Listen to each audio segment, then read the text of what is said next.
నేను మానస గంగం. దేశవ్యాప్తంగా అప్పుడే పార్లమెంట్ ఎన్నికలు ఆల్రెడీ 2 విడతలు జరిగిపోయాయి. ఇంకా 5వ విడత జరగవలసి ఉంది. మన 2 తెలుగు రాష్ట్రాలలో మే 13వ తారీఖు ఎన్నికలు జరగవలసి ఉంది.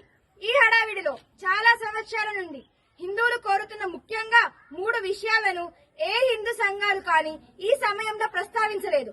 దేశంలోని వివిధ రాష్ట్రాలలో వేరు వేరు పేర్లతో పిలువబడే దేవాలయ ధర్మదయ శాఖను రద్దు చేసి హిందూ దేవాలయాలను హిందువులకే అప్పజెప్పాలి.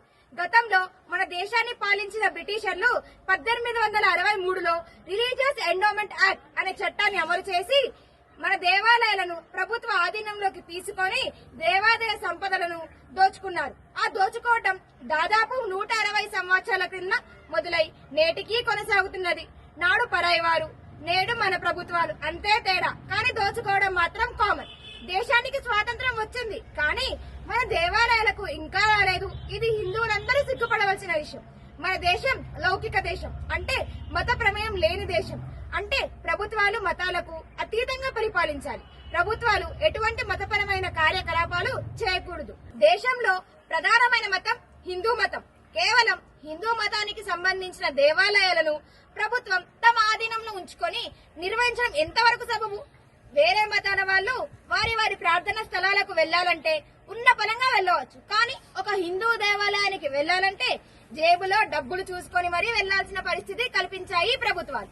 దీని ద్వారా ఎందరో హిందువులను గుడికి రాకుండా ధర్మానికి దూరం చేస్తున్నాయి ఈ ప్రభుత్వాలు.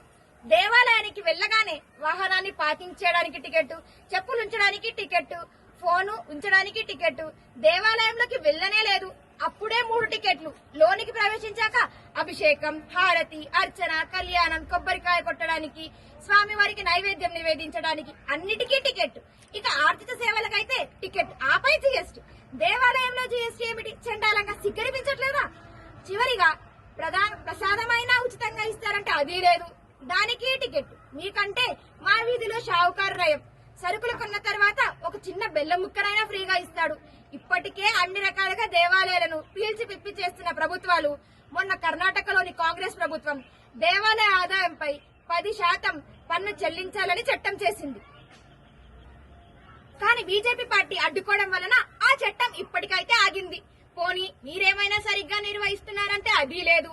దొంగ టికెట్లు ముద్రించడం, స్వామివారి సేవలో వినియోగించమని ఇచ్చిన భూములను నామమాత్ర ధరకు కౌలుకివ్వడం, దేవాలయ భూములను డబ్బులను ప్రభుత్వ అవసరాలకు వాడటం, అన్య మతస్థులను, హిందూ ధర్మంపై విశ్వాసం లేని వారిని ఉద్యోగులుగా నియమించడం, వచ్చిన భక్తులపై దురుసుగా ప్రవర్తించడం, చేయి చేసుకోవడం, ఇంకా చాలా అక్రమాలు జరుగుతున్నాయి. ఇక 2వ విషయం, గోవును జాతీయ జంతువుగా ప్రకటించాలి. అప్పుడే గోహత్యలు ఆపబడతాయి. అలాగే దేశంలోని ప్రతి గ్రామంలో, పట్టణంలో గోశాల నిర్వహించడానికి గోవుల మేత కొరకు గ్రామానికి 5 ఎకరాలు, పట్టణాలకు 25 ఎకరాలు స్థలం కేటాయించాలి. ఇంకా 3వది, గత ప్రభుత్వాలు హిందువులకు వ్యతిరేకంగా తీసుకువచ్చిన రాజ్యాంగంలో మధ్యలో చేర్చిన చట్టాలన్నిటినీ రద్దు చేయాలి.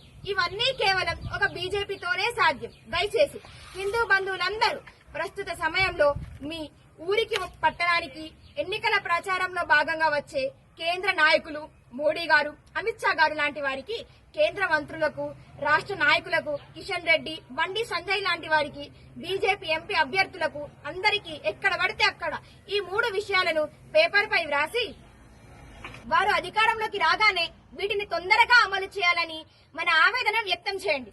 దయచేసి హిందూ బంధువులందరూ వీలైనంత ఎక్కువగా ఈ వీడియోని షేర్ చేసి బీజేపీ పార్టీకి ఓటు వేసి మన హక్కులను సాధించుకుందాం. ఇది ఒక్క బీజేపీ పార్టీతోనే సాధ్యం. అబ్కి బార్ 400 బార్ మోడీ సర్కార్. భారత్ మాతా కి జై. భారతీయ జనతా పార్టీ కి జై.